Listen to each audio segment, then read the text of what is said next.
Adeyemi, I think your question was... okay, can you hear me now? The banks were struggling and... Yeah, we can hear you now. If you... Okay. And what's our take on that in terms of backup? Let me take that as an ex-banker, and then I think maybe Michael or Nnaemeka might want to add to my answer from their own perspective. So let me take the banking part of it. Now, you said yourself that this pandemic, that one of us mentioned that it was human, not natural disaster. So in this case, what we needed to have backups for was the human beings. We did not have a location issue. If we had maybe somebody detonated a bridge or something and you had an access issue, that's when you start to talk of alternate sites and your alternate disaster recovery, which we call in the industry DR. But for this one, during the lockdown, banks were fine. They were able to bring up services. I think Nnaemeka said something about staff buses. So they were able to move staff around. They kept services running. And I think one of the big banks said that they did their largest ever turnover of online transactions, was one of the big four. They said they had their highest ever volumes, I think in April. Now, what happened was that post-lockdown, people had a challenge. So this was a continuity of business on the people's side, where people who couldn't access the online banking services needed to come into the bank and do transactions, or there were some transactions that they could not do during the lockdown. And I had done some research on that. Transactions that they couldn't do, because I was wondering, why did we have such queues? And I got feedback from some bank MDs, and they tell me that during the lockdown, some people's cards expired, people had chargeback issues. There were some things that could have been resolved on the phone, but customers did not want to spend the money on the phone calls. It's cheaper to come to the branch and queue than to, that's a cheaper option than for you to make a phone call and go to some call center and be put on hold for 20 minutes and your credit is going. So for the banks, it was a moment to realize that they also needed to do some tweaking. And I'm aware that those queues that you were referring to, they did several things to tweak. Banks have said, we can deliver cards to you. They tried to get as many customers as possible to sign up. There was some cash deposit and withdrawal issues. So for those customers that were coming to withdraw, it was a selling opportunity. So banks took that opportunity to do some quick sales and say, look, use USSD, use your mobile. You have a mobile phone. Even if you don't have a smartphone, we have a solution for you. I would like to say, again, this may be me being defensive as an ex-banker, that banks were ready for this pandemic. I would also give the IT companies. The IT companies are clear winners. They are the clear winners in this. We needed them every minute of the way, they're even for doing deliveries, we needed IT. So those IT platforms were the winners. I would like to think that banks had the tools available. Do they need to do more sales? Yes, they do. Do customers need to have a quicker uptake? I think that any customer that was bitten during the lockdown will know better than to be going to, to be relying only on banking halls to get cash or to deposit cash. So I think there was some improvement there. One of the things that couldn't be done was maybe requesting for cards. You needed to fill a form. Actually, some bank channels, you can do a request for card on your internet banking. So customers could have done that. You could have signed in and clicked on the option, I need a new card, and then go to pick it up. So you may not have been able to get your card back during the pandemic. So yeah, that's something that banks need to think about in terms of improving continuity of business. And then I would like to say, as part of my consultancy, one of the things I had recommended to banks was that, look, some of your customers when I saw those queues, only need to fill a form. So let your guards come out, give your guards PPE, let them come out and say who needs to fill a chargeback form or a request for a card form. Fill in your details outside, give the guard and go away. That takes care of maybe 5 to 20% of the queue based on the statistics I was given. So that's a simple, like I said, some of this is very simple common sense. So that's a simple thing that can get rid of some of that crowd. Let the person fill the form outside and go, because we had a crisis where we had gone back to tally number days. That's unacceptable.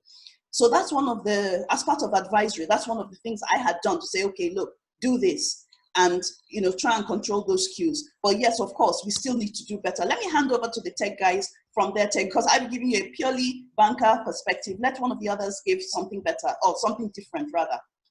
Okay. Okay. In terms of continuity, Nnaemeka would like to chip in there. Yeah, the technical side of it. Yes. If you fail to plan, you have already planned to fail. Now the banks actually, like you say, she defended them very well. They did their bits. But for what about other organizations? What can they do? Now the problem we have when it comes to business continuity is this. What do you have? Look at your infrastructure. Example, if you are doing, I will take it from small and take it to the take it out. Like, let's start from the small servers you have in the office. Example, people are installing and definitely will fail. It's a disk that spin. Someday it will fail. So always do them in RAIDs. What do I mean in RAID? You can get 2 or 3 hard drives, put them together, and they look like one. What it means is that they're mirroring each other. That means if one fails, automatically fail over to the other one. Now, within that same infrastructure, you can do your failover clusters. Okay? Now, we'll now go over to the other side. Your DR and your HR, your data recovery and disaster recovery, and also your high availability. Should encourage people to do a DR, okay? Because this is it. If something's outbreak, natural disaster, what happened to a DR? Now a DR stops, business suffers. That means I have to go back to my DR, get the information. If I need to install, I have to reinstall again. Okay, or start pointing to those data. But if I have a HA, which I know that some of the banks actually have, some other organizations have, it encourages you to do a DR, a HM location, like a hybrid, mirroring each other.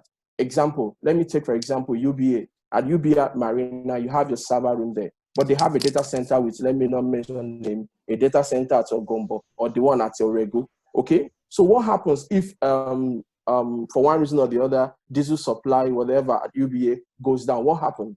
Immediately, now the high availability will automatically fail over to your data center or fail over to any other site you've actually prepared for it. So simply put, high availability and disaster recovery are aimed the same problem aim at the same problem, keeping system up and running in an operational state. But the main difference is that it's running. Why DR is intended to handle problem after a system fails. Okay. Let me also come in there from while both of you have spoken on the high-end enterprise level. Let me speak for those on the popular side. And let's even talk about what disasters are. And disaster doesn't really mean a tsunami, doesn't really mean COVID or COVID-20 or 22. It's just something that happens beyond your own control that bars you from your day-to-day life. It could be fatal, it could be injurious, it could be fire, it could be absolutely destructive, it could be partially destructive. But what it does is that it disrupts immediately from your day-to-day operations. And while you have spoken about high availability, having a hot site, 2 or 3 hot sites, server mirroring, RAIDs and all that, which I do perfectly understand.